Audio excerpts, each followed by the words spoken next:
انت عامل كده ليه؟ ده دم الولية؟ انت مجنون؟ انت مشيت في الشارع كده يا علي؟ ايوه مشيت كده، وده دمها ودمه. دمه؟ انت قتلت حد تاني غير الولية؟ ما ترد عليا! لما سألت عليها البواب قال لي انها مراته. مرات مين؟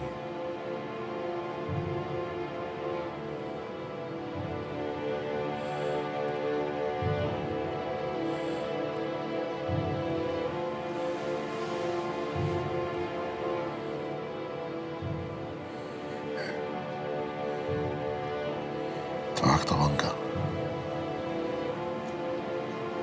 اه، معايا طبعا. هات. انت عملت ايه في شغلانة امبارح؟ خلصت؟ خلصت، وبكده أكون خلصت اللي عليا ومبقاش ليا حد. علي انت رافع كيمياء.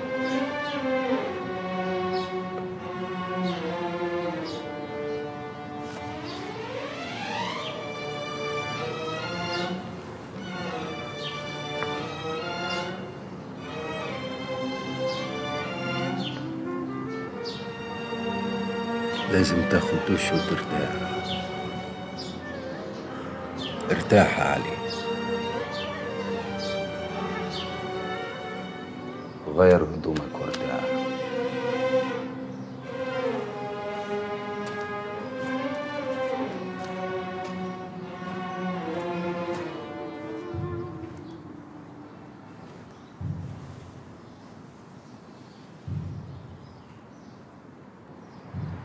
عايز الأراج تفتون،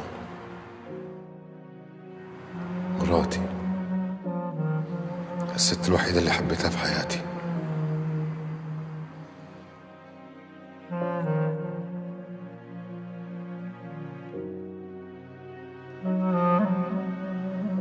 كل ما كنت بلف وشي بشوفش غيرهم.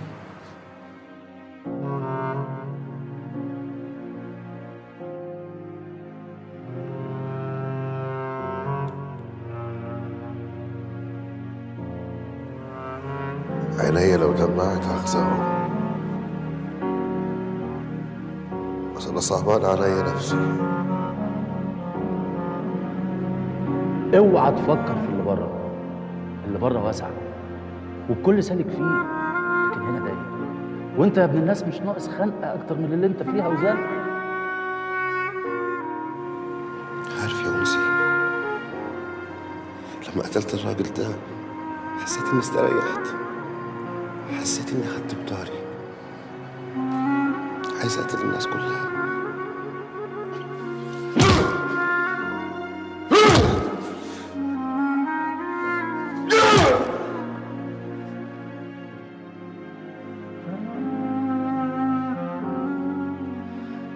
أنا بس أخليكي كل ما هتبصي في المراية تفتكري تندمي على إنك اتولدتي.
ساعة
الباز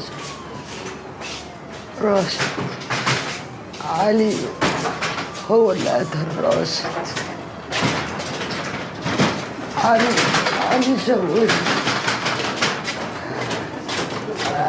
شوهت. أنا اتشوهت وخلاص. علي قتل راشد. قتل وخلاص. وأنا اتشوهت.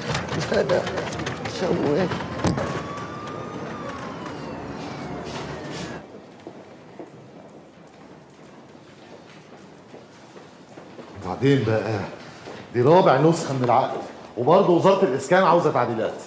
طب وبعدين يا استاذ عبد الحميد، اللي بيحصل ده مش شغل، لازم مدام داليا تتدخل في التعديلات دي. يا سعد ما هي مدام داليا قافلة تليفونها ومختار ما بيردش عليا، أنا مش عارف أعمل إيه. العقود دي كان المفروض تتمضي من يومين وشيكات المرتبات متعطلة. طيب يا استاذ عبد الحميد وبعدين؟ مش عارف. الله يرحمك يا مراد. ربنا يستر يا سعد، ربنا يستر. ارجع سنه كمان. ارجع ماشي، ارجع انت ورا في الحته اللي ورا دي، مش عايز حد عينيكوا صاحيه.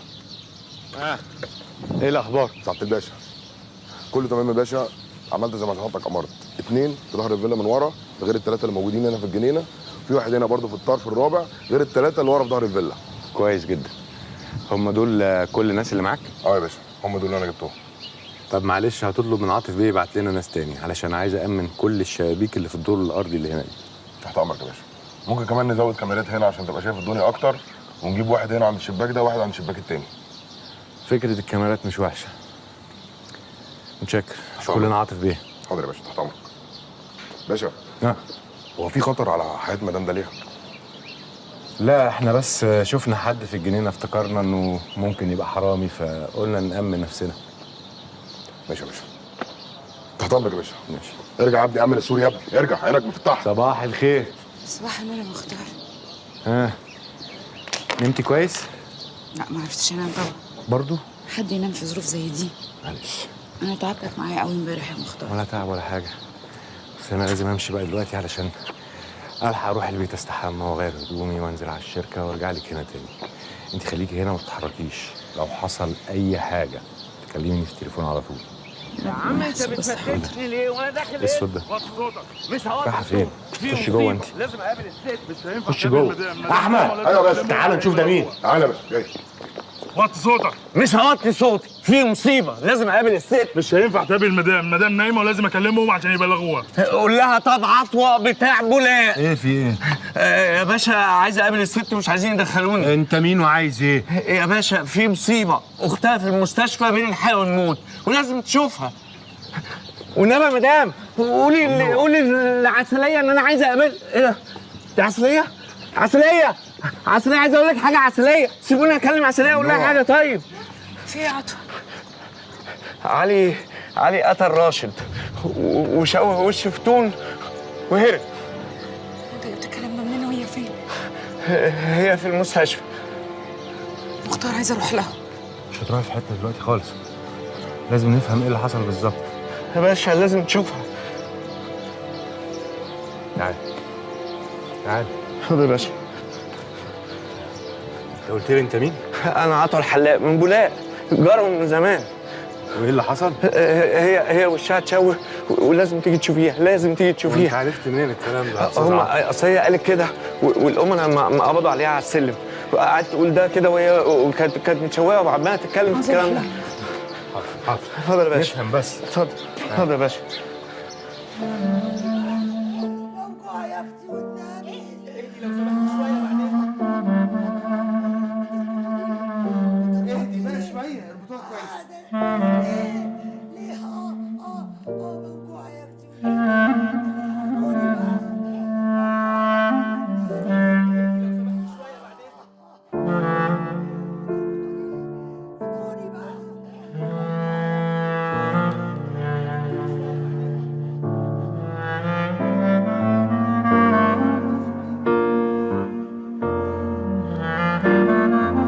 كنت عايز بس اسالها دكتور عن اللي حصل لها. ما ينفعش خالص يا فندم دلوقتي، عندها صدمه عصبيه. عموما انا اديتها منوم قوي، لازم بس نستنى شويه على ما تهدى وتنسى اللي حصل لها. طب هي ما قالتش اي حاجه جديده؟ لا خالص، كل اللي على لسانها ان اللي عمل كده واحد اسمه علي. الراجل ده تقريبا كده جوزها. ماشي يا دكتور، شكرا. يلا يا ابني خليك انت. ماشي.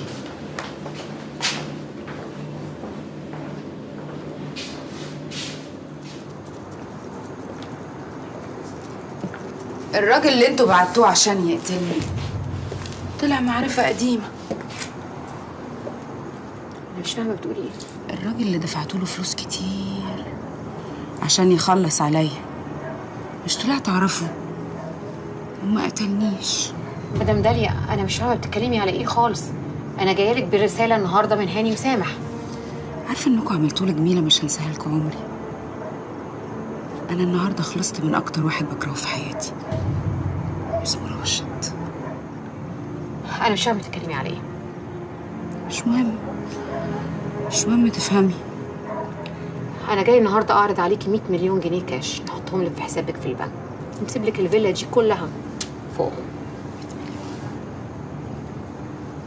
حلوين. بتوع ايه دول؟ مقابل الشركه. تصدقي ان انا فعلا كنت عايزه اتنزلكوا عن الشركه بعد ما مراد مات، بس لما افتكرت اللي كان بيقولهولي على ولاده جاحدين عليه في خيره وما كانوش بيسالوا عليه وكان زعلان منهم قوي. اما انتي ده كان بيقول فيكي شاعر في انانيتك وشرك. لو انت مكاني بقى هتتصرفي ازاي؟ ارجع الحق لاصحابه. طب بص اما اقولك، انا جه عليا وقت كنت متصاحبه على حربايه من اللي بتلونوا دول. عارفه علمتني ايه؟ اساليني ايه؟ علمتني ازاي اتعامل مع الاشكال اللي زيك. اطلعي بره. استني، من بكره المحامي بتاعي هيطالب بحقي في الميراث.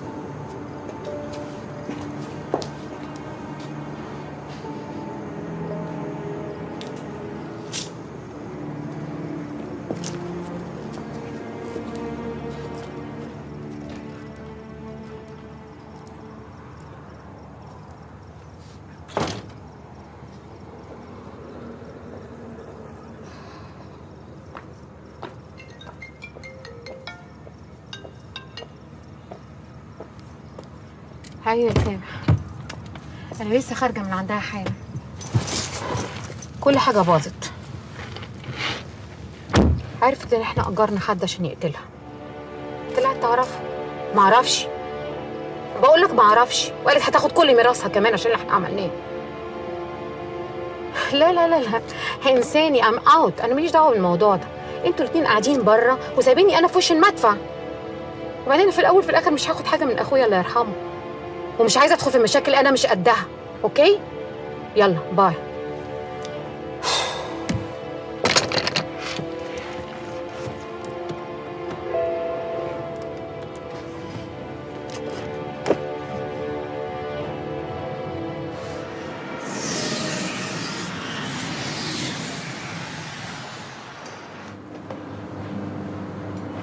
إيهاب، انت مش متخيل انا اتزعجت قد ايه من اللي حصل لفتون.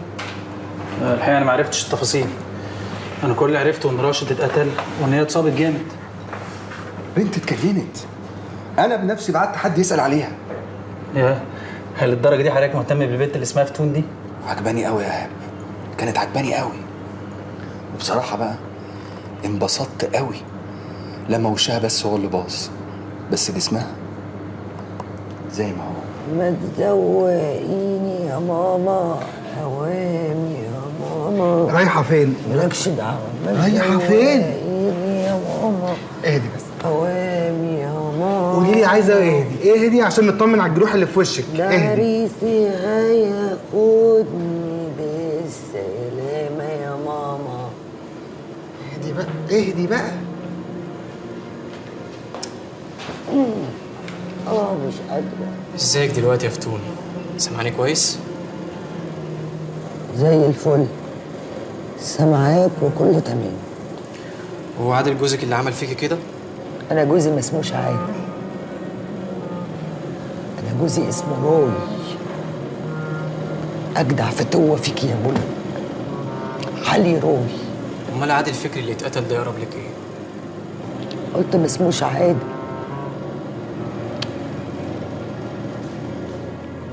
يبقى جوز اختي عسلية، بس هي بقى سابته وهربت. مين اللي قتل عادل يا فتون؟ اسمه راشد. الباشا بقى ضرب له بطاقة. اصل هو قتل الونش لما علي جوزي دخل السجن، بس انا هصالحه. اصل علي ده حبيبي. انا وهو بنحب بعض طول العمر او النعمة. لا هو يقدر يستغنى عني ولا انا اقدر استغنى عنه ابدا. اهدي. اعتقد انها مش عارفة هي بتقول ايه اصلا. هو حضرتك مين؟ انت تعرفيها؟ اعرفها، كانت بتشتغل عندي خدامة.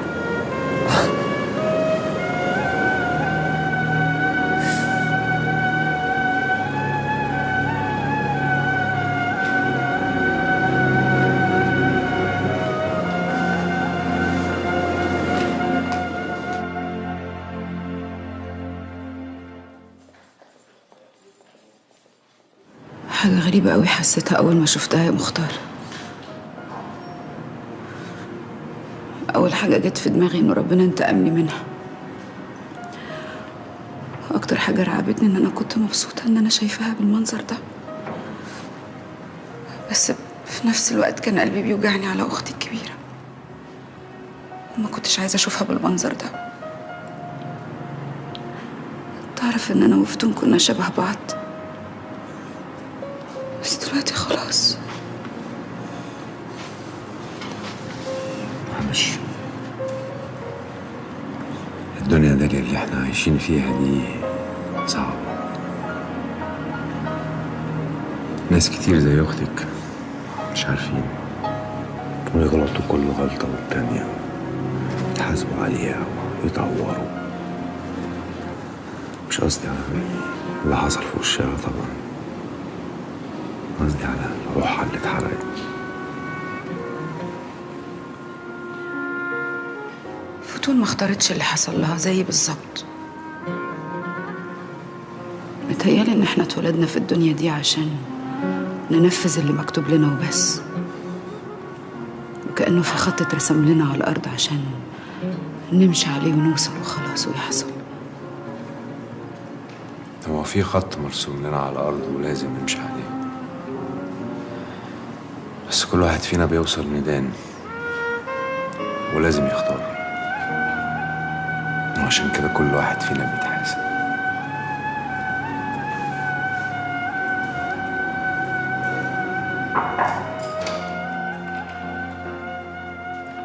صباح الخير. صباح النور. ازيك يا استاذ عبد الحميد؟ لو ما كنتش جيتي النهارده كنت هجيلك لحد البيت. في عقود مهمه جدا لشركه الاسانسيرات ومصنع رخام لازم تمضيهم. معلش يا أستاذ عبد الحميد، أنا الفترة دي تعبانة ومش مركزة في الشغل، عندي شوية مشاكل. لو في أي قرارات في الشركة مختار هو اللي هيمضي، هو المسؤول من هنا ورايح عن الشركة لغاية ما أخلص المشاكل اللي عندي. تعالى يا استاذ عبد الحميد. عن اذنك كده.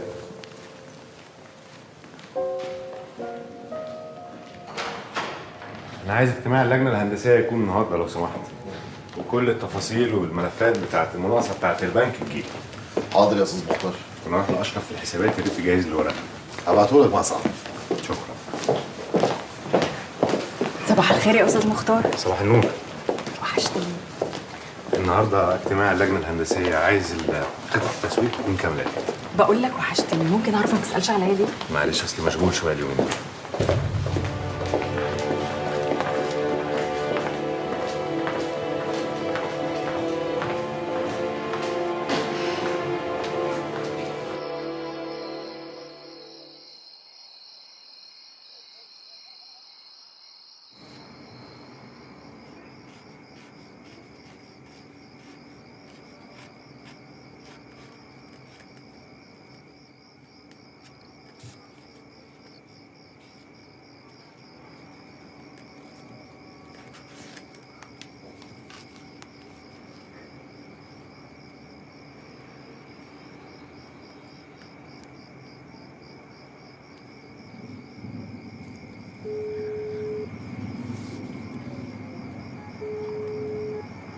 ألو؟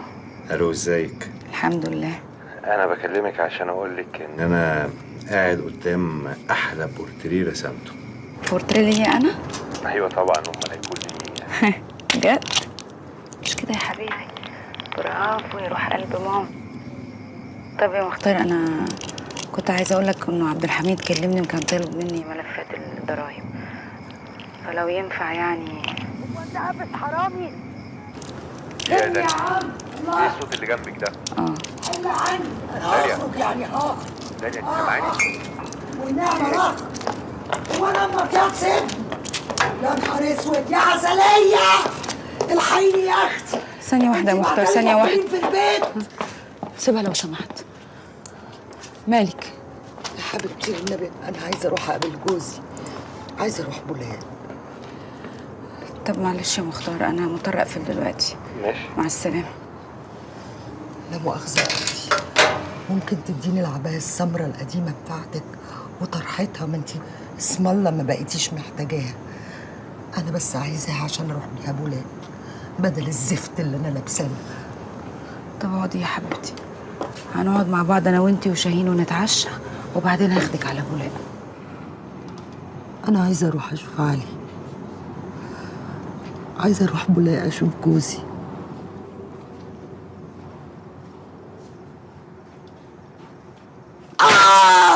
عارفه لو صوتي تاني قدام شاهين انا هسجنك في اوضتك ومش هطلعك منها تاني، فاهمه؟ يا فردوس، فردوس. ايوه انا مدلي. خير في ايه؟ خدي شاهين جوه. طيب يلا يلا تعالى نطلع اوضتنا. يلا تعالى.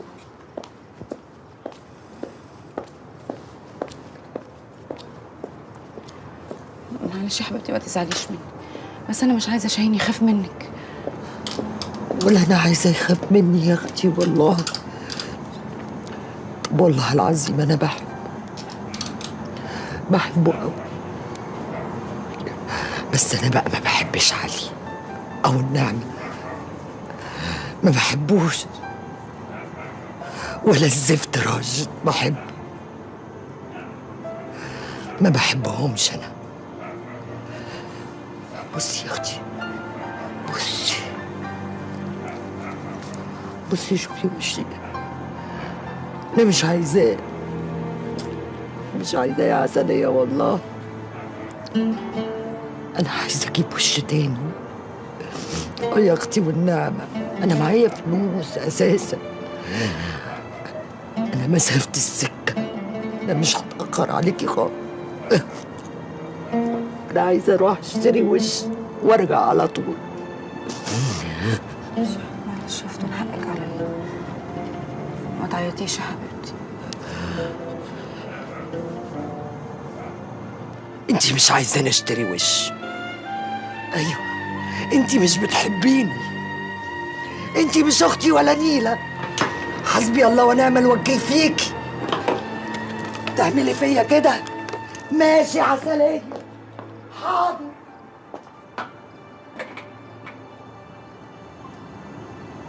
انا اسفه يا فتون اني عرفت علي على مكان.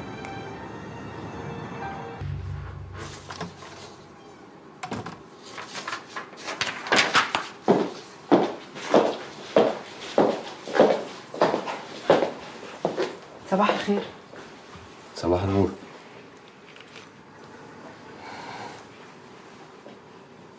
في حاجة؟ انا عايزه اتكلم معاك شويه. اتفضلي. مختار، انا كنت عارفه قبل ما اي حاجه تحصل بيني وبينك ان انت انسان لعبي وبتاع ستات ومقضيها يمين وشمال، بس ما كنتش متخيله ابدا ان اللي بينا ينتهي بالسرعه دي. ممكن ما نتكلمش في الموضوع ده؟ ممكن.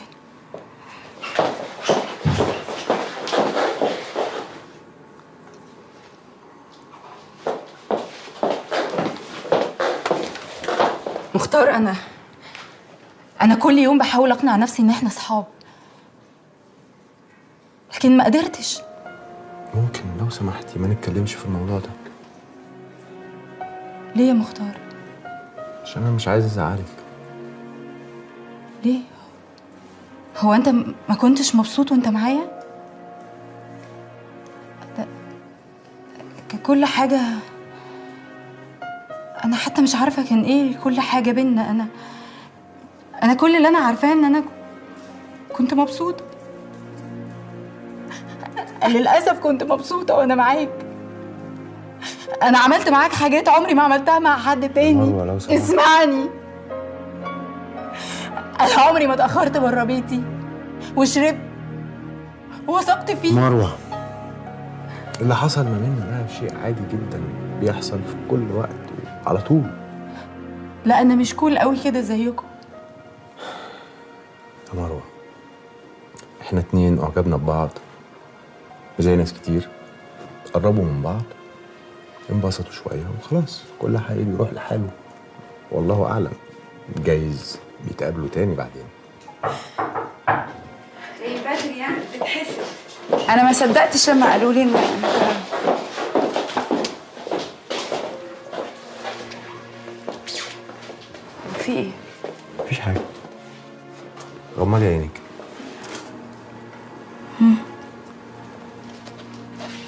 فتحي.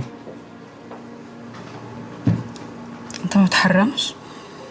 انت رسمتني كم مرة؟ لغايه دلوقتي 11. حلو، عجباني، احلى مني. مش حقيقي، الاصل احلى. وبعدين معاك. احنا مش اتفقنا؟ اتفقنا على ايه؟ اني هقعد احب فيكي كده عمال على بطال لغايه لما تغيري رايك. مختار، احنا بجد لازم نتكلم في الموضوع ده. انا بتكلم بجد. انا عارفه انت بتفكر في ايه وحاسه بيك، بس عشان خاطري يا مختار متخلينيش احس بالذنب ناحيتك. خلاص بسيطه، ما تحسيش بذنب. ما انت بتعمل كده. على فكره داليا، اي واحد بيحب واحده بيبقى نفسه يوري لها قد ايه هي مهمه وقد ايه هي على باله، علشان يمكن في يوم تحسي بيه. ايه اللي انت بتعمليه ده؟ يا ست فتون عقلي، الواد كده هيموت في ايدك. غوري يا وليه بره. شاهين ملوش ذنب. غوري لا غزك بالسكينه. اللي انت بتعمليه ده كده الواد هيفطس في ايدك، ارحميني. غوري يا وليه. نهار اسود. ما تخافش، استرجل ياض وانشف كده. امك هي اللي واطيه،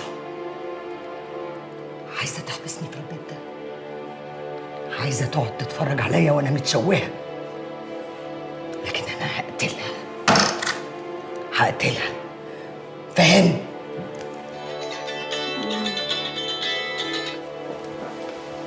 الو. ايوه فردوس، مالك؟ في ايه؟ ابني. مالك؟ ابني. داليا داليا.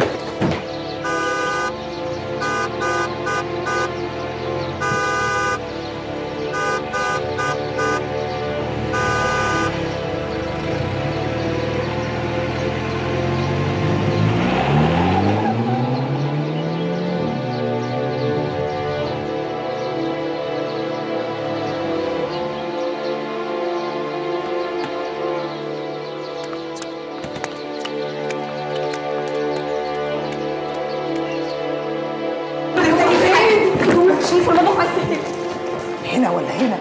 ما تقول. يا نهار اسود ازاي؟ استني سيبي الولد يا فتون، حرام عليكي. انا هخرجك من هنا والله العظيم لا خرجك. انت كدابه. انا مش كدابه. انت كدابه وعايزه تحبسيني هنا عشان تتفرجي عليا وانا متشوهه. والله العظيم هخرجك، حرام عليك. امشي بره غوري. ده شايف بحبك يا فتون، حرام عليك. يا حبيبي امشي يا غوري. مختار الولد يا مختار. امشي يا بنت غوري بره. يا مجنونه يا بنت الكلب، هتذبحي الولد، حرام عليك. سيبيني معاها انا هجيبهولك. غوري، انت كنت تقدري ترفعي عينك فيا. طب انا هخرج من هنا وهجيب علي يشقك نصين، وهجيب راشد واقول له على عملتي فينا. انا عارف هي عملت ايه. ايوه عارف، انا فاهم كل حاجه يا فتون وحاسس بيكي. داليا مجرمه، موتت مراد صاحب الفيلا دي، ضحكت عليه واتجوزته وخدت كل فلوسه.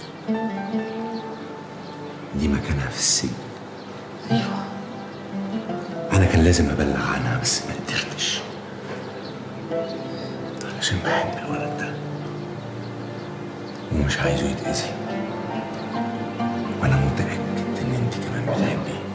ايوه انا بحبه. عايزه ايه؟ اصلك انت مش فاهم حاجه. الوليه دي حبساني هنا، عايزه تقعد تتفرج عليا وانا متشوهه. انا عايزه اخرج. مال وشك، انت زي القمر،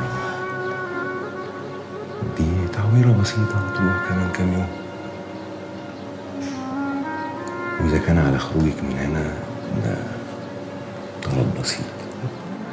بجد؟ انا هخرجك من هنا. ازاي؟ اللي بدفع لكل الحراسه اللي هقول لهم سيبونا كده بس كده. سهله جدا. يلا يلا عشان تلبسي احلى فستان عندك، هخرجك خروجه تنسي الدنيا بعدها. يلا سيب السكينه دي.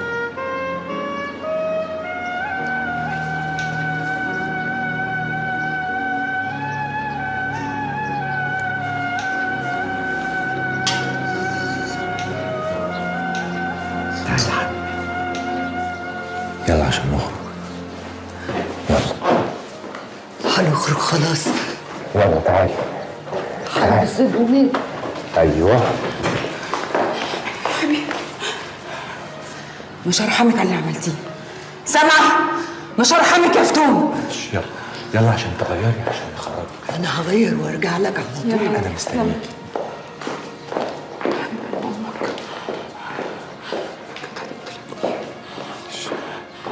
كانتش هتعمل كده، هي اديتوني بكل سهوله. تعالي تعالي.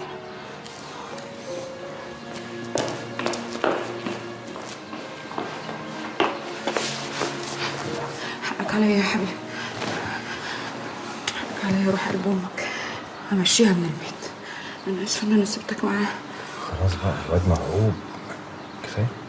كنت عايزه تقتله يا مختار، كنت عايزه تذبح ابني. ما اظنش كانت هتعمل كده. عامة ربنا ستر وهي ادتني الولد بكل سهوله. يا سعد. لا مفيش حاجة الحمد لله، موقف سخيف وعدى. لا ما اظنش داليا هانم هتيجي الشركة النهارده. هكلمك انا، هجيلك انا. يلا سلام. شركة ايه؟ لا انا عايزه اقعد مع ابني، مش هنزل الشركه النهارده. ماشي، لو مش عايزة تروحي بكرة كمان ما تروحيش بكرة. يا ريت استلم كل حاجه مختار في الشركه الفتره دي لغايه ما اعصابي تهدى شويه. حاضر. بس الموضوع الحمد لله عدى على خير اهو، مش محتاجة بقى اعصاب. لا محتاج. بقول لك كنت عايزه تقتل ابني، دي مجنونه. ماشي. معلش يا مختار انا اسفه، عايزه اقعد مع ابني لوحدي. حاضر. لو احتجتي حاجة كلميني. متشكره قوي يا مختار.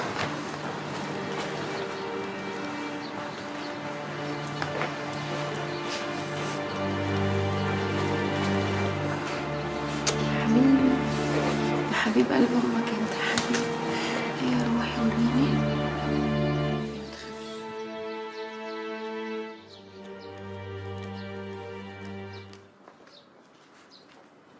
الشركة اسمها الاتحاد، وهي شركة كبيرة جدا في الخليج، وبتشتغل في المركزات الغذائية زي المربات والعصاير وحاجات تانية كتيرة زي دي. الشركة دي بقالها 3 سنين في السوق، وفي الفترة القليلة دي قدرت تعمل سمعة هايلة ليها. هم عاوزين يبنوا مصنع في مصر هنا وطالبين تحديد ميعاد معانا، فيا ريت حضرتك تبلغ مدام داليا وتشوف الميعاد اللي يناسبها. حاضر. بعد 4 أيام، يوم الاثنين مثلا. بس داليا مش هتكون موجودة. احنا هنقعد معاهم هنشوف شروطهم ايه ونتفق على النقط الرئيسية الأول، وبعد كده نبقى نقول لها. وبكره يا فندم لجنة الاستلام هتنزل الكومباوند عشان محضر استلام التشطيبات لازم يتمضي. ما أنا عارف. هما يخلصوا بس التقرير والإجراءات تمشي عادي.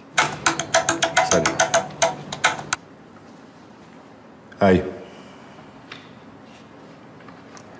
أنت فين يعني دلوقتي؟ طيب زي ما اتفقنا هجيلك. سلام. انا لازم امشي. طيب انا عارف ان مدام داليا قدامها شويه على ما تركز مع الشركه، ولازم كلنا نرتب نفسنا على كده، بس على الاقل يكون في يوم واحد علشان التوقيعات. ويا ريت يا ريت يا مختار يكون اليوم ده ثابت ومعروف للكل. حاضر. سلام. سلام.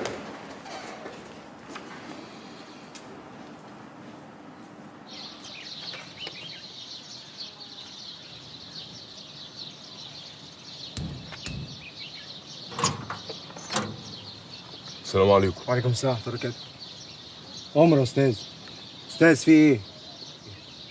بكلمك. طب يا عم ماشي. عمر انا عايز نقابل صاحبة البيت. اقول لها مين؟ قول لها محروس. محروس؟ محروس اسكندراني. طب اطلع بره كده يا احمد. والله اطلع بس العظيم بره ما كده. نتحرك من هنا غير لما نشوفها. طب اطلع بره. ماشي. اتفضل. طلعنا. اتفضل. ماشي. ماشي. صباح الخير يا فردوس. في واحد اسمه محروس الاسكندراني عايز يقابل المدام.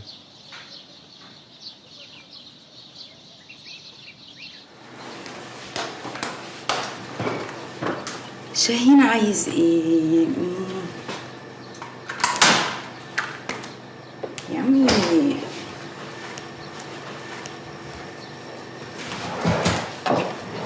مدام داليا، في حد واقف بره عايز يقابل حضرتك، بيقول اسمه محروس. ما قالكيش محروس ايه؟ بيقول اسمه محروس الاسكندراني.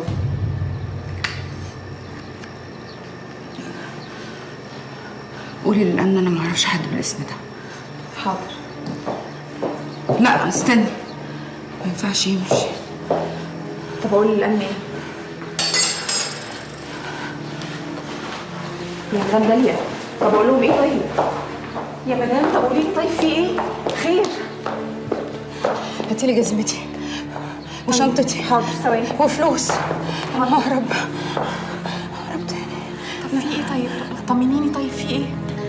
اهرب ليه؟ انا ده اللي اهرب ليه؟ انا بامان هنا، انا تمام. خدي بالك على جوه. هقفل عليكوا كويس قوي. حاضر حاضر.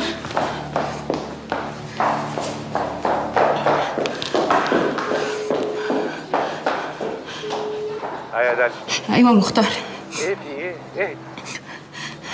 الحقني انا في مصيبه. ايه فهميني بس ايه اللي حصل؟ محروس بره. سيبيه واقف قدام الباب لغايه لما اجي. بسرعه مختار والنبي.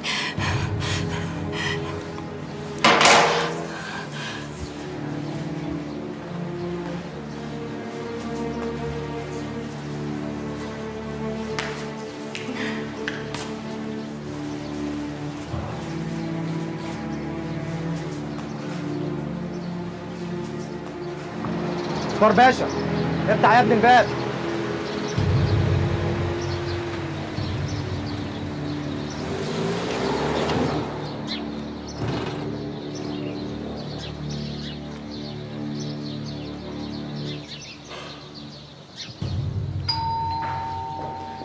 خش انت اللي خرجت من جنب شاهين. حاضر.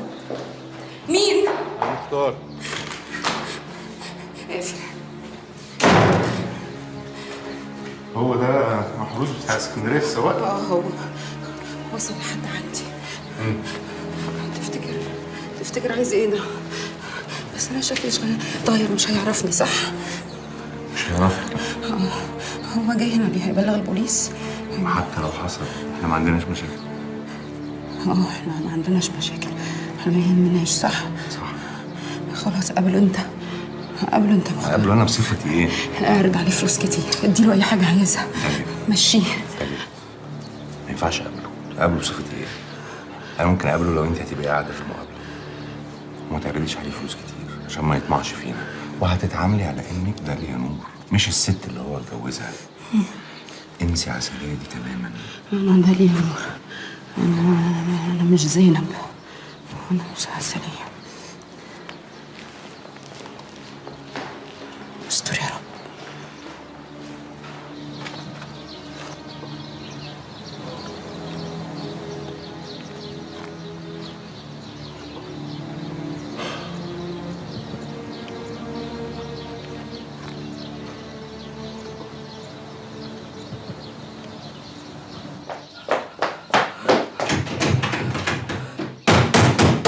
عسلية عايزة مخدرات، دماغي هتتفرتك.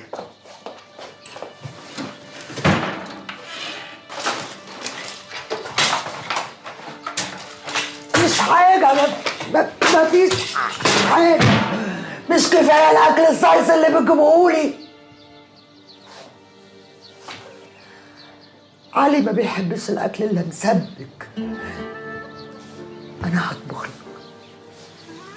لك كل الاكل يا اخويا اللي بتحبه. انما راشد انا مش هطبخ لك حاجه ابدا. انا هجوعك، هخليك تجوع وتموت.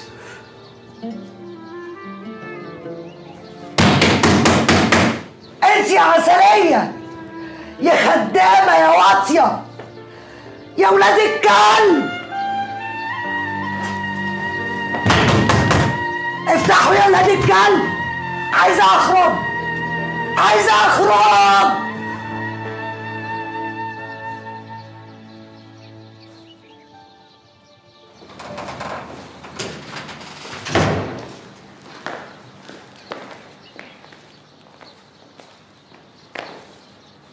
دخلهولي.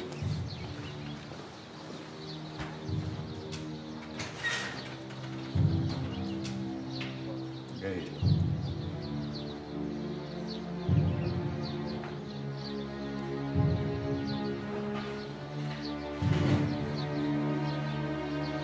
تقدر تستنى بره.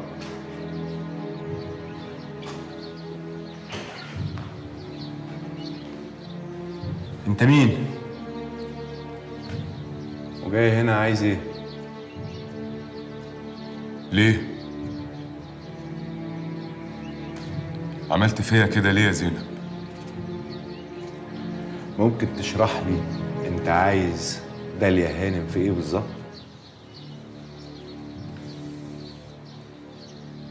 ساكت ليه يا جدع انت؟ ما تتكلم وتخلصنا. انا ما اذيتكيش في حاجه، بالعكس انا حبيتك، امنتلك على حياتي وعلى فلوسي. عملت فيا كده ليه يا زينب؟ واضح ان في لبس في الموضوع. من فضلك ما تتكلمش دلوقتي خالص.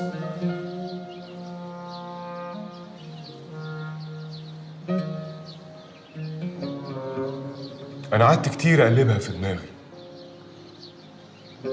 ما لقيتلكيش عذر واحد. تكدبي عليا يا زينب وتخليني اتجوزك وانت على ذمة راجل تاني،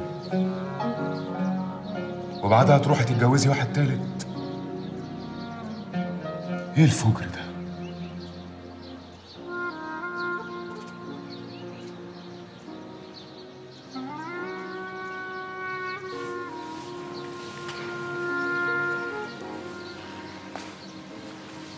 يا محروس، أنا كان لازم أهرب. كوثر هددتني إن هي كانت هتفضحني. وسرقتيني ليه؟ والله ما كان قصدي أسرقك. أنا ساعتها كنت تايهة وما كنتش عارفة أتصرف، واخدت الشنطة فاكرة إن أنا هأمن نفسي عشان ما نمشي تاني في الشارع زي أيام ما جيت لكم. ولما دخلت القطر وفتحت الشنطة ولقيت إن اللي فيها كان كل اللي حيلتك، ذهبك وفلوسك، زعلت قوي من نفسي. أنا ما كنتش عايزة أسرقك والله. منك لله.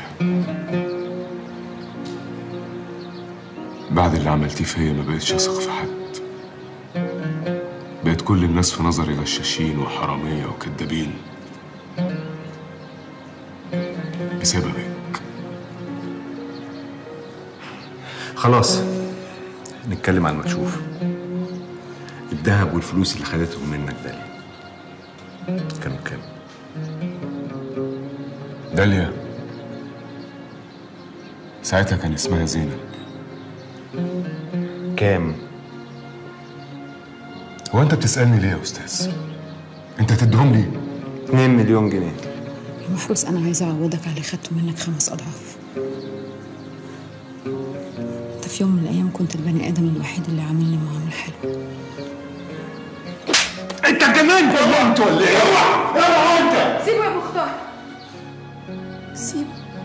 انا هبلغ عنك البوليس. بلغ البوليس. يلا هات البوليس دلوقتي.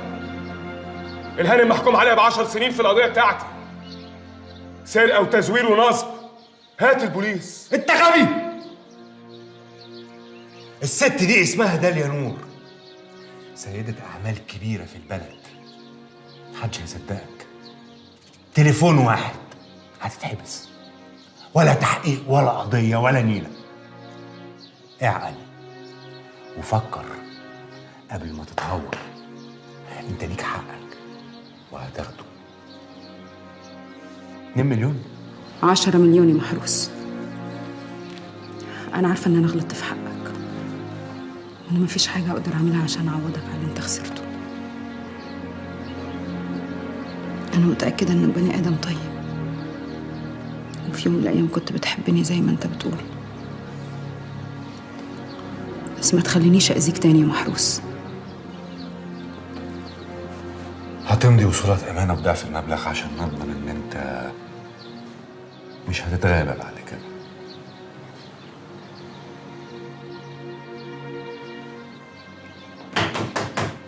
افتحوا يلا نتكلم. عايزة أخرج. عايزة أخرج. ايه الصريخ ده؟ انتوا بتعذبوا الناس هنا ولا ايه؟ افتحوا يلا نتكلم. قلت ايه؟ عايزة أخرج.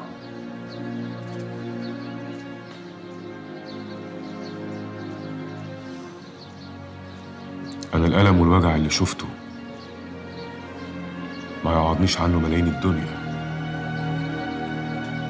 بس انا موافق. مش عايز اشوف وشك تاني في حياتي.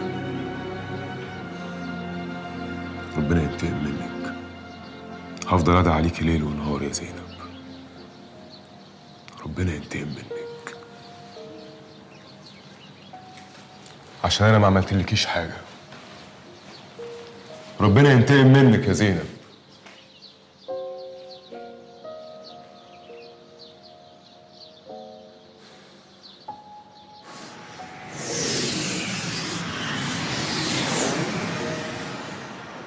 كده خلاص، محروس ده مش هنشوفه تاني. بس برضه يا مختار أنت ما قررتوش على اللي قاله على مكاني. ممكن يكون شافك في اي حته يعني، ممكن يكون في مجله، في خبر على النت. متركزيش. أو ممكن يكونوا بيراقبوني وعلى الأساس ده بيعرفوا أنا فين. لا ما اظنش، بلاش الاوهام. أوهام يا مختار، أنت مش شايف اللي بيحصل؟ مش شايف، وشايف انك يعني ده ليه هاني؟ في واحد عايز يقابل حضرتك بره. اتفضل. طارق شاهين، جوزها وابو ابنها. دقيقة واحدة وخليك تعمل.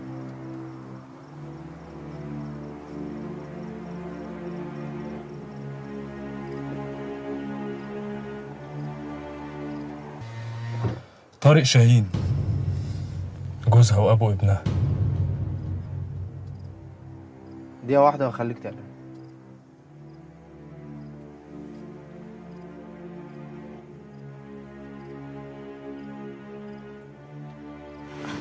أنا ههرب هاخد ابني وأهرب من البلد. مفيش الكلام ده. كلم الأمن يمسكوه وأنا هخرج من الباب اللي ورا. مش هيحصل. لا هيحصل. هات الولد. فردوس سيبينا. محدش هياخدك مني. سامع؟ مشينا من هنا يا مختار. ابوس رجلك تمشينا من هنا. هعرض عليه فلوس. فلوس ايه؟ ده غني ومش محتاج. مش هيرضى. ممكن تسمعيني طارق لو سمحتي؟ فاهم. انت هتنفذي اللي انا بقول لك عليه. انت ما بتفهمش. بقول لك هياخد مني ابني، يمكن يقتلني كمان. اسمعي اللي بقول لك عليه لو سمحتي. انت هتخبي شاهين دلوقتي كانه مش موجود في الفيلا لغايه لما اخرج اتفاهم معاه واشوف عايز ايه. وانت امسكي نفسك شويه كده، يمكن احتاج لك تخرجي تقابليه. قابل مين؟ طارق. ايوه امسكي نفسك. محدش هياخدك مني. محدش هياخدك مني. مفيش ضمان. انا قلت لك قبل كده ان ابني بره. ايه اتفقنا؟ احنا اتفقنا ان انت مش هتقول لها ان انا مبلغك على مكان. بقول لك ايه، انا متاكد ان اللي انت بتعمله ده ورا حاجه وسخه. شكلها ضحك عليك انت كمان. ايه بتحبها؟ لازم تبقى عارف ان البني ادمه دي شيطانه. طيب ايه؟ اي حاجه هتقولها انا عارفها. مفيش لزوم للكلام ده. احنا عملنا اتفاق. انت هتاخد الولد قصاد ان داليا ما تتأذيش، بس لازم يبقى في ضمان. ضمان كلمتي. مش من مصلحتي ان ابني تخش السجن. يا فردوس، تعالي شوفي اللي بيشرب ايه. حضرتك تؤمر. ها حضرتك تحب تشرب ايه؟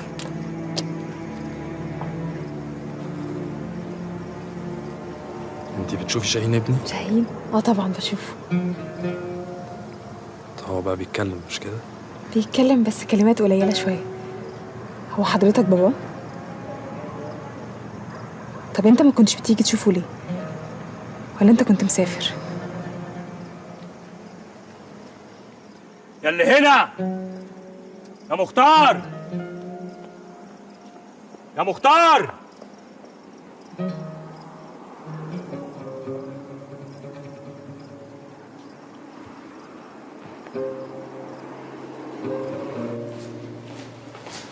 انا مختار.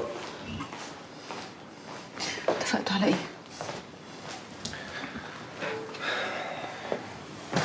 اطمني، وافق انه ما يبلغش عنك. هو وعدني بكده. والتمن يا مختار؟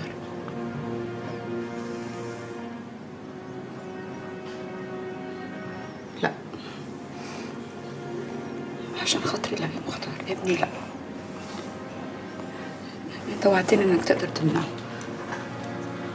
عارف، بس ما عرفتش. هو رفض. لا يا مختار، حرام عليك. شاهين لا يا مختار، خليني اهرب. اهرب اهربي تاني. ههرب تاني. انتوا اللي بتعملوه فيا كده. سفرني اي بلد برا مصر، انا وابني. هتعيشي طول عمرك هربانة يا داليا. دي فرصتك، ما تهربيش تاني. وإذا كان على شاهين، أبوه منفعل دلوقتي وراكبه 100 شيطان وعايز ينتقم منك. بس بعد فترة أوعدك إن أنا هتكلم معاه وأوصل معاه لاتفاق إنك تشوفيه تاني. لا، هسافر بابني في اي حته استخبى فيها. انا عندي فلوس وهعمل كده. ده مش حل، صدقيني. اسمعي اللي أنا بقولك عليه. انت وعدتني يا مختار. يا مختار.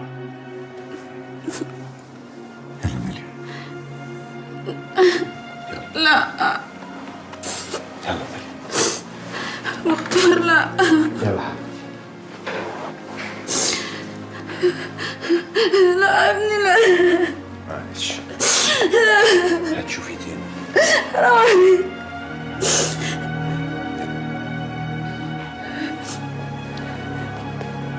يلا حبيبي.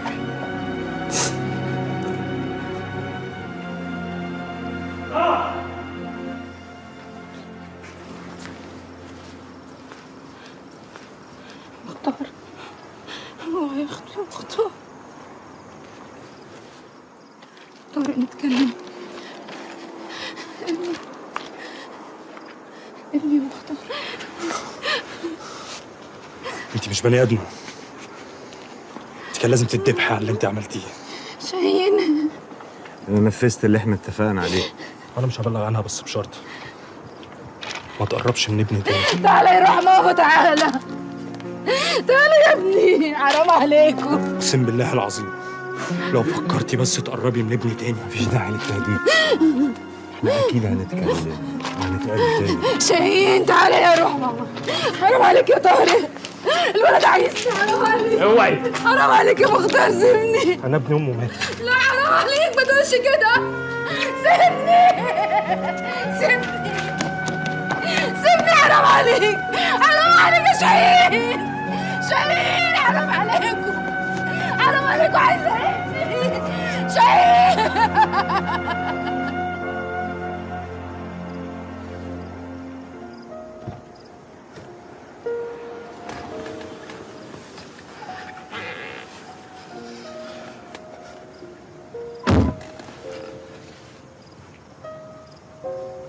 أنا طارق شاهين، باباك.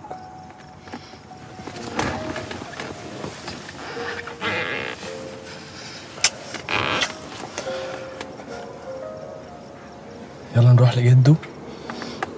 يلا.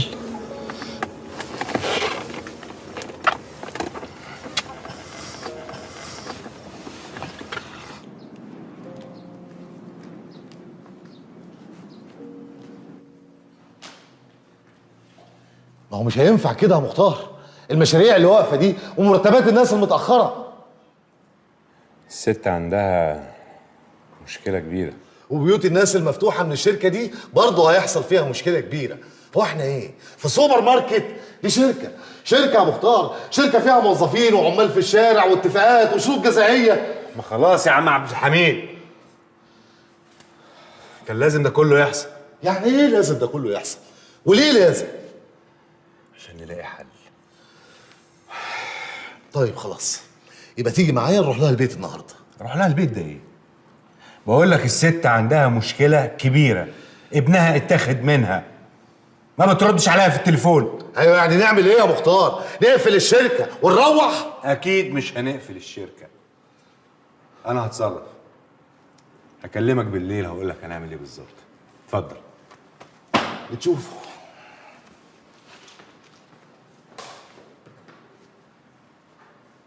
برضه نزلتي الميه بهدومك يا فتون؟ طب والله العظيم لو لمدام داليا على اللي انت بتعمليه عشان انا تعبت. والنبي يا اختي انا بحب الميه قوي، بس اوعي تقولي المدام ما اسمهاش داليا، اسمها عسليه. اوعي تقولي لها لحسن تحبسني في الاوضه تاني. وبعدين انجري يا بت، روحي جيبي لي الوزه، العوامه الوزه، وهاتي شاهين يلعب معايا. وزة ايه اللي انت عايزاه؟ وبعدين شاهين مش موجود. يا سلام يا اختي، انتوا مخبينه عني عشان ما يلعبش معايا. لا يا ستي اطلعي انت بس وانا هحكي لك اللي انت ما تعرفوش. طب يلا اطلعي. هتقولي لي ايه؟ اطلعي يا مجنونه والنبي اطلعي. استني يا اختي، هاتي ايدك. على ما عزم تكميله خيبانه. انت اللي قويه، اطلعي. ها هتحكي لي عن ايه بقى؟ قولي. هحكي لك عن اللي حصل ما بين مدام داليا وابو شاهين. مش ابو شاهين ده يبقى راشد ولا حد تاني؟ اصل الرجاله كتير قوي يا اختي. لا ما يصحش كده يا فتون، عيب الكلام اللي انت بتقوليه. لا يا اختي صح، ما يصحش. ده ايه؟ طب تعالي. انت عارفه انهم دايما يقولوا عليا انا القويه المفتريه اللي مكسره الدنيا. انا ما عملتش ربع اللي عملته عسليه، والنعمه الشريفه ده انا لو قعدت حكيت لك خدي قولي. لو قعدت حكيت لك مش هخلص كلام. تعالي وانا اقول لك كل الحاجات. انا كنت مع عبد الحميد في الشركه، روحت غيرت وجيت، في ورق كتير لازم يتمضي. انا عايزه ابني يا مختار. بصي بقى، انا عارف ان انتي قويه وشاطره واستحملتي مصايب كتير في حياتك، وكل مره بتعدي منها باقل خسائر. بتهيألك انا لا قويه ولا حاجه، انا اضعف بني ادم انت ممكن تشوفها. اللي انتي فيه ده هيعدي، انا هساعدك، هنعدي سوا. عسلية. اول مره تقول لي عسليه. خلاص، اللي فات ده كله هننساه. تعالي نبدأ حياة جديدة أنا وإنتي، نتجوز ونجيب عيال والعيال دي تكبر. تاني يا مختار، قلت لك مش هينفع. أنا خايفة أخسرك. أنا كل ما كنت بتجوز الجوازة ما كانتش بتكمل. أنا بقالي كتير بتخانق مع الدنيا، حاسة إني خلاص خلصت، ما عنديش حاجة اديها لك. كفاية بقى، ما زهقتيش. بطلي تزقيني بعيد عنك. هو أنا طالب إيه؟ أنا طالب حاجة جميلة جدا، عايز أبقى جنبك. عايز كل يوم أصحى ألاقي وشي قدامي بينور لي يومي، وأمشي أقول لكل الناس قد إيه أنا بحبك.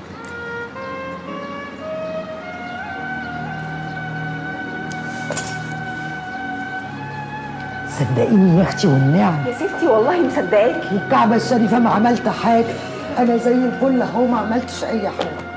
هي مية كده ليه؟ زي ما انت شايفه كده، نطت في البول بهدومها، ما لحقتش حتى اجيبها. على اوضتك. عايزه اسالك سؤال بس والنبي. ادخلي على اوضتك يا فتون. انتوا هتتجوزوا امتى؟ يوه. طب انا عايزه اسالك سؤال. اسألي. تعالى بس.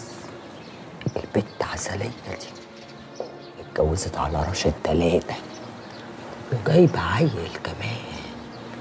انا عارف. عارف؟ يا نهار اسود. تعالي قتل راشد وشوهني عشان شك فيا بس.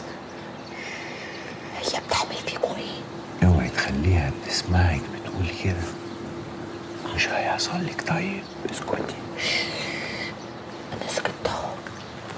دخلي الحمام يلا بس.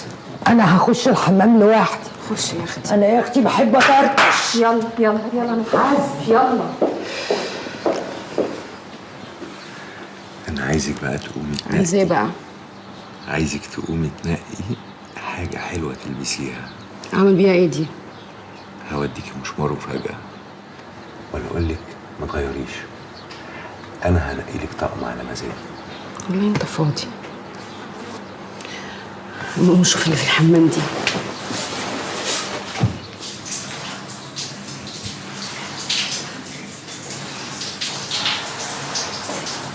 يلا يا حبيبتي اخرجي كده كفايه. انا بحب الميه سيبيني. عارفه انك بتحبي الميه. كفايه عليكي كده. يلا يا حبيبتي اخرجي. حاضر.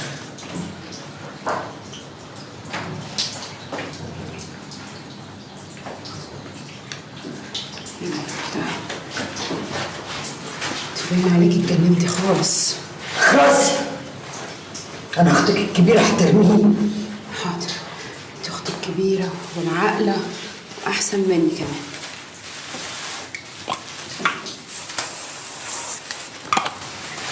سلام. قولي لي يا حبيبتي. انت عارفه يا اختي انا ليه وشي بغيره كده؟ ليه يا روحي؟ عشان انا عشت بوش واحد. كنت بعمل كل اللي انا عايزاه، لكن انت عشتي ب100 وش. انا احسن منك. ايوه عندك حق. انت اكبر مني واعقل مني واحسن مني، وانا ب100 وش. ده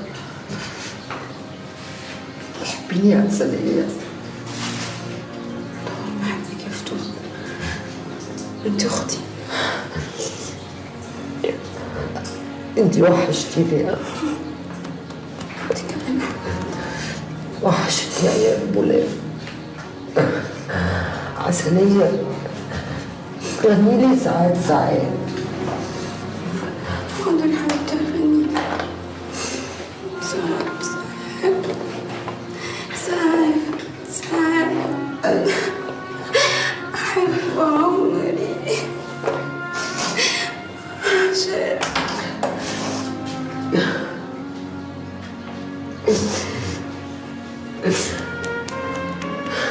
انت زي العمر يا حبيبتي. حبيبتي انا حلوة. حلوة يا روحي زي القمر يا فتون. خفي مش كده؟ هتخفي وخفيتي.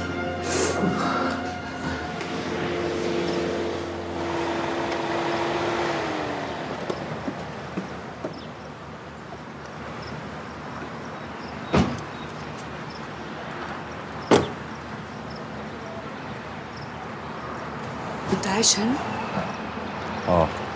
ايه رايك؟ من غير ما تهرجي علشان انا اللي بني نفسي. والله ولا ليا نفسي اهرج. مختار انت وعدتني. وعدتك بايه؟ انك تقنع طارق انه يخليني اشوف ابني شاهين. بس يا داليا انا دلوقتي مركز في حاجه تانية خالص. انت داخله معايا البيت لاول مره، عايزك تنسي بقى كل حاجه وتركزي في الكام ساعه اللي جايين دول، لان هم مهمين جدا بالنسبه لي، واعتقد هيكونوا مهمين جدا بالنسبه لي. مهمين ليه؟ مش فاهمه. اشمعنى؟ سيبي لي نفسك بس خالص كده وهتفهمي كل حاجه في وقتها.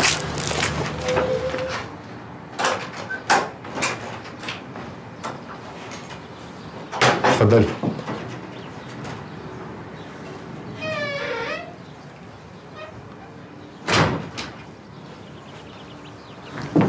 حلو بيتك، غريب.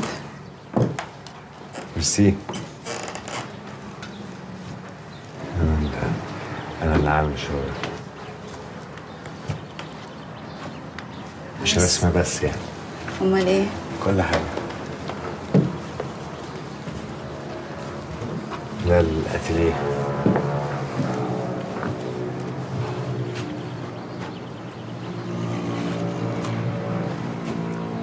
يا دي ناس عريانة. اعمل ايه بقى؟ كنت بحب اعمل كده.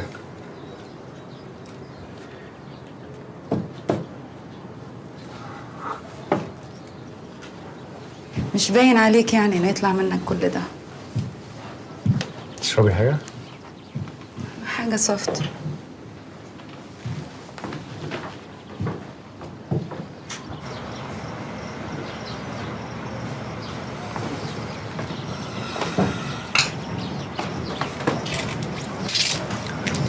انت ما ردتش على سؤالي. ممكن ايه؟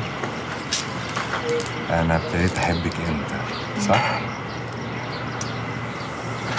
بصي، انت ابتديتي تصعبي عليا بعد ما مراد خبطت بالعربية ومثلتي علينا ان انت مش فاكرة حاجة. قطعتي قلبي ساعتها صحيح. بعد كده ابتديت ارسمك، ومن ساعتها انا مش قادر ابطل. تعرف ان انا كنت واخدة بالي انك حاططني في دماغك من زمان؟ وده كان شيء يبسطك ساعتها ولا كنت متضايقة؟ مش مسألتي يبسطني، كنت واخدة بالي وخلاص. مختار، انت شايفني ست وحشة صح؟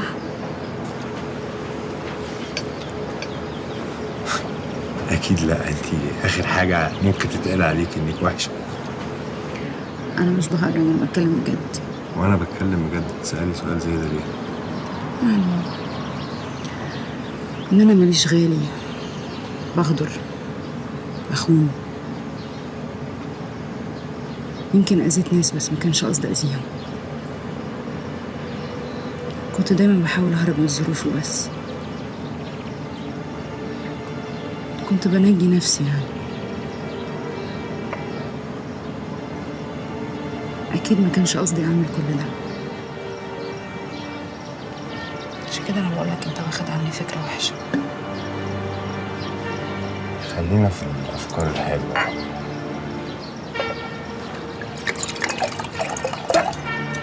انت هتشرب بدري؟ هنشرب. انا لا، قلت لك عايزه سوفت درينك. طيب ماشي.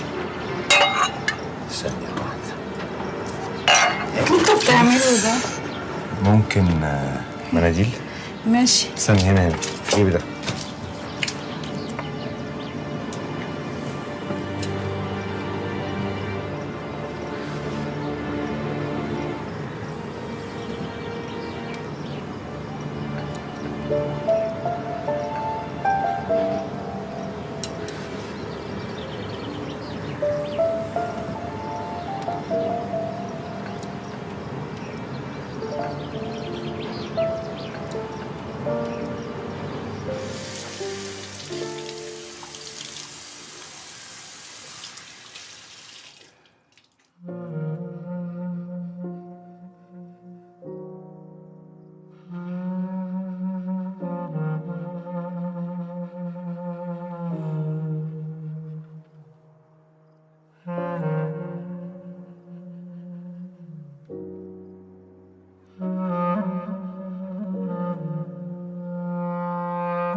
مختار انا اسفه.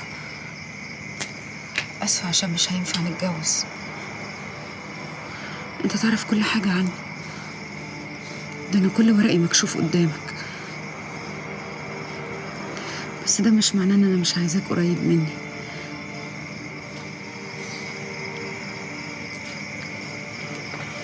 دي مش انانيه مني على فكره، انا مش عايزه اخسرك.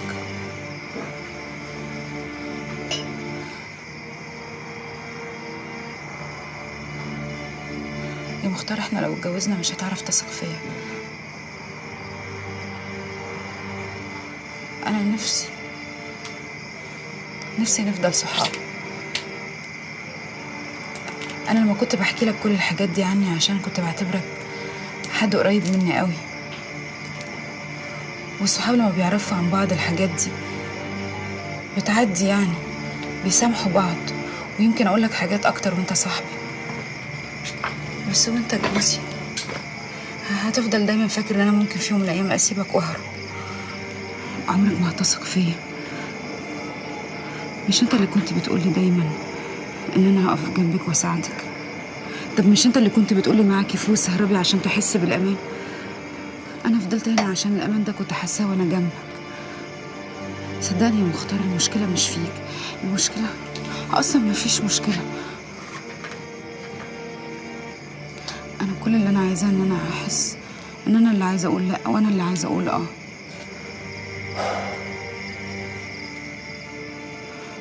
خلينا زي ما احنا يا مختار، صحاب.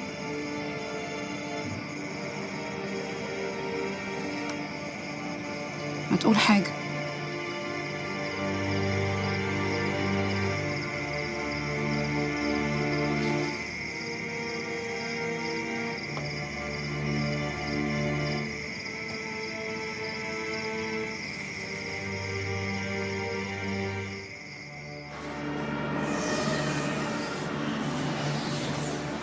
أنا جمعتكم النهاردة عشان أبلغكم إن شركة مراد الجرح هترجع زي الأول،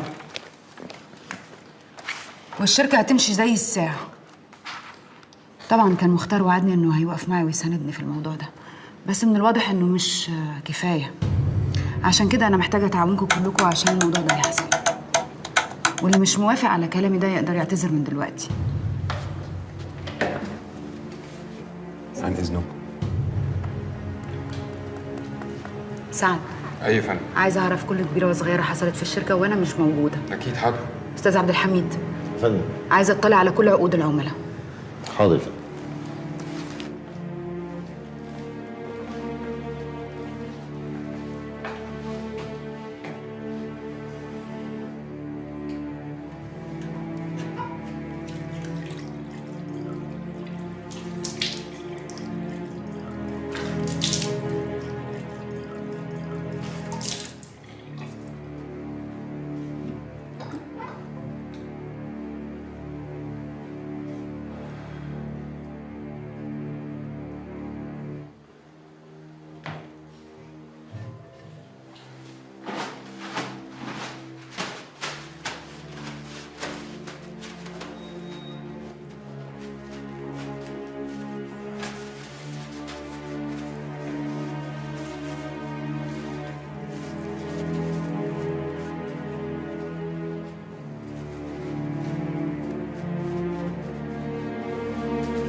أيوة يا سامح.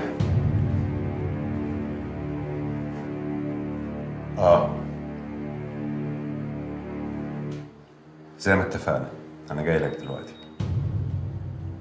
سلام.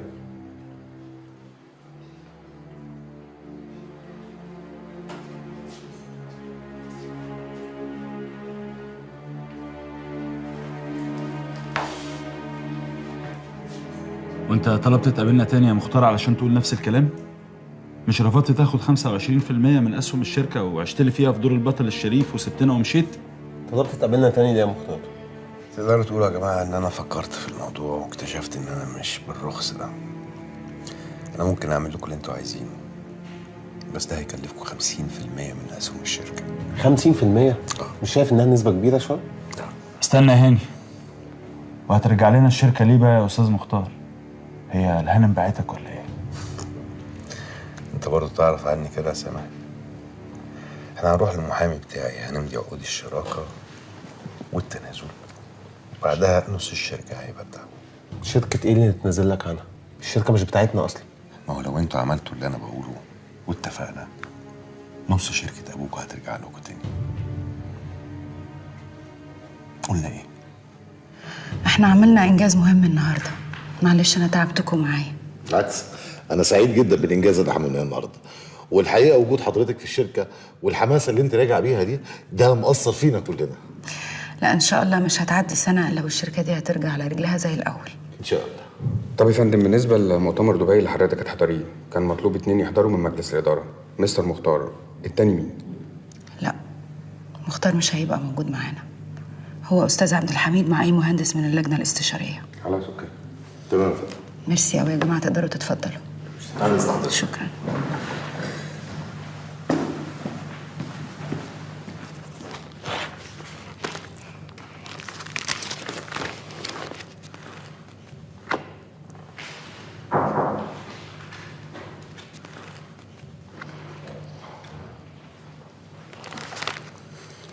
كنت فين يا أستاذ؟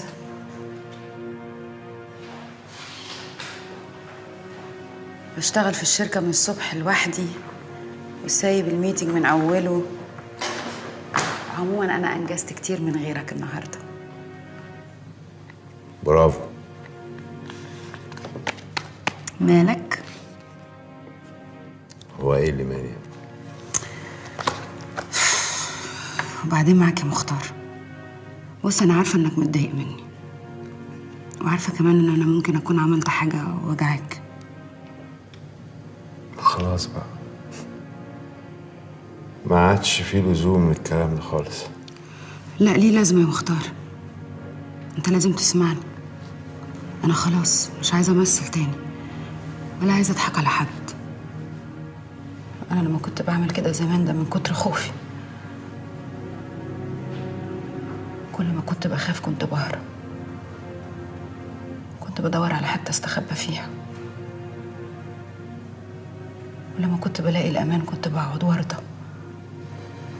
حتى هنا يا مختار أنا كنت عايزة أمشي وأنت اللي قعدتني.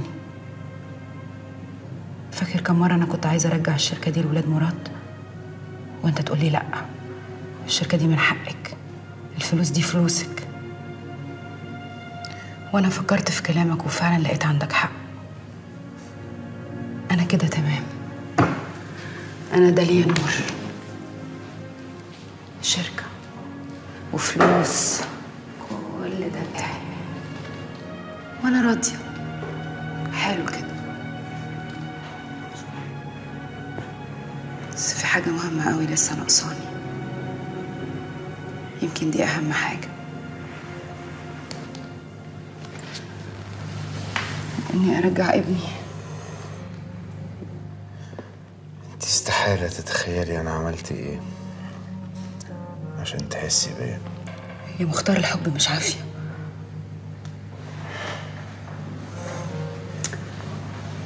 أنا مش عايزة أضحك عليك، ده أنا أول مرة أحس إن أنا عارفة أخد قرار. ده بدل ما تفرح لي أنت زعلان. أنا مش عايزة أكذب على حد ولا عايزة أكذب عليك. بس انت كل حاجة في حياتك كذب. مين داليا نور؟ داليا نور دي ملهاش أي وجود، احنا اللي عملناها ألفناها زي أي حدوتة، ليها بداية وليها نهاية. أنت فكرتني بحد مرة قال لي زمان إن الدنيا دي مليانة حكايات، الحكايات تشرح القلب وحكايات تحزن، وأنا بقى حظي ما جاش غير على الحاجات اللي تحزن.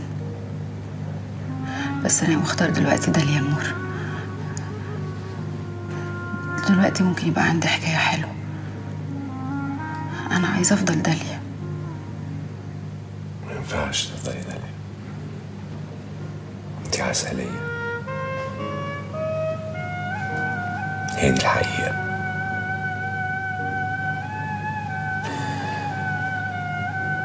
أنا يمكن أكون وسخ، بس أنا مش كداب، وعشان كده لازم أقولك أنا عملت إيه. أنا اللي جبت محروس البيت، وأنا اللي بعدته عنك، وأنا اللي كلمت طارق وعرفته مكانك،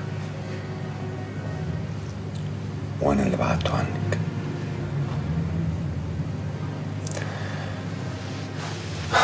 أنا عملت كده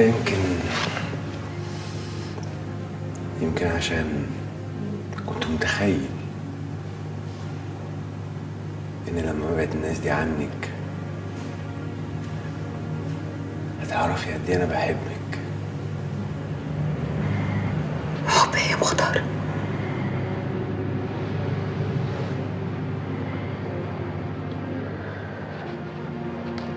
أيوة أنا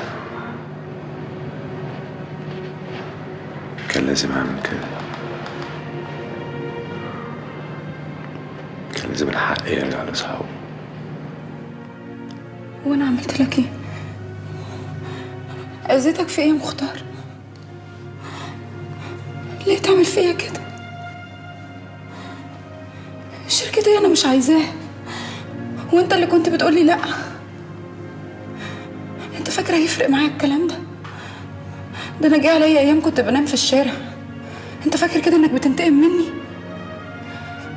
انا اكتر حاجه وجعاني ان انا صدقتك.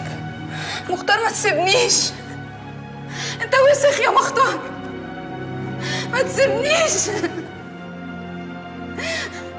انت وسخ يا مختار، وسخ. انت كل حاجه وسخه في الدنيا.